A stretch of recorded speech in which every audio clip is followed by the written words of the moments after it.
Jedan od najvećih kritičara američkog samopouzdanja u vođenju ratovanja je Herbert Raymond McMaster, bivši visoki savjetnik za nacionalnu sigurnost u kabinetu Donalda Trumpa.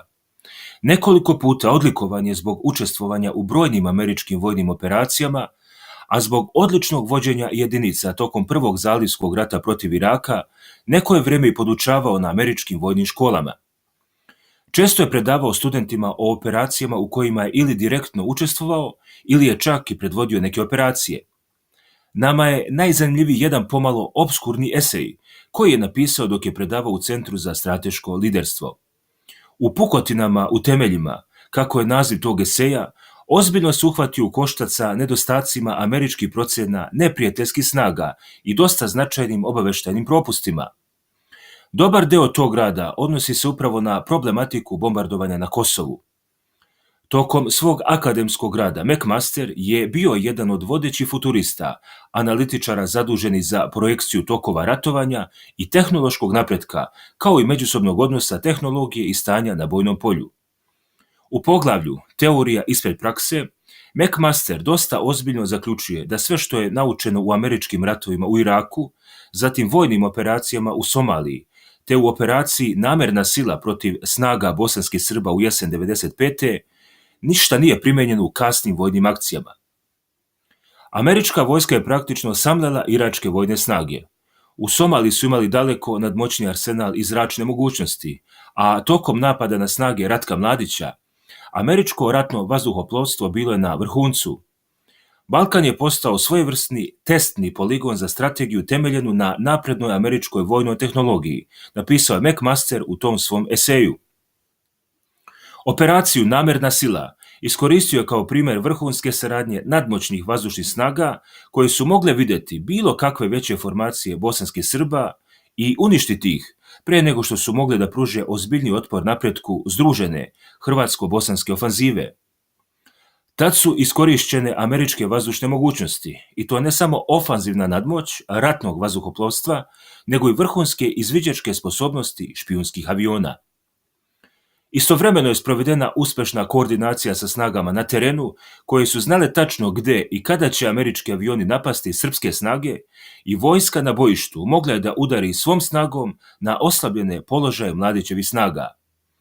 Tek nekoliko godina kasnije ponovio se sličan scenario. Srpska vojska ratovala na Kosovu i Metohiji, a njihove vazdušne snage bile su dodatno oslabljene i nisu mogle da pružaju nikakav značajni otpor. Rušenje američkog F-117A bila je čista slučajnost, tvrde tamošnji analitičari, pokušavajući da prikriju nedostatke svoje tehnike koju su Srbi iskoristili i navode da je to bio jedinstven sklop okolnosti i da se može zanemariti pri analizama sukoba na Kosovu. Tadašnji američki predsjednik Bill Clinton odlučio je da interveniše u ratu na Kosovu kako bi zaustavio srpsku vojsku. Akcenat je stavljen na precizne vazdušne udare kao potencijalno rješenje problema. Sve efikasni vazdušni udari bili su vrlo privlačni predsjedniku, koji je hteo da primenjuje silu, ali istovremeno je hteo da smanji rizik za američke vojnike i izbegne negativne posljedice u javnosti i u parlamentu, piše McMaster. Izvorni Clintonov plan predviđao je samo 5 dana vazdušnih udara koji bi naterali Slobodana Miloševića na povlačenje i odustajanje od nastavka rata na Kosovu.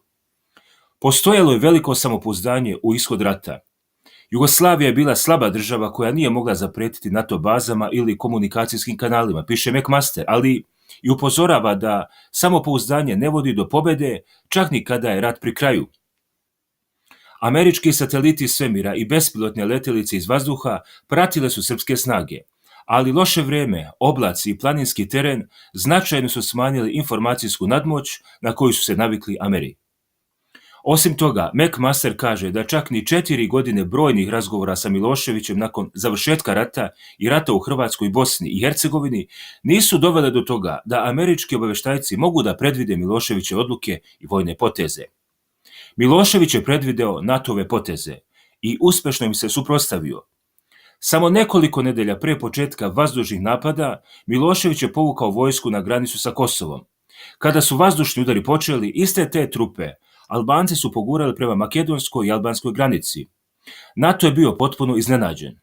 Vazdušna kampanja je stoga imala neželjene posljedice i ubrzala je etničko čišćenje koje je trebala zaustaviti, napisao je McMaster. Planirana 5-dnevna operacija tako se razvukla na nekoliko mjeseci vazdušnih udara. U ratnim planovima postoji misao vodilja da nijedan ratni plen ne preživi prvi kontakt sa neprijateljem.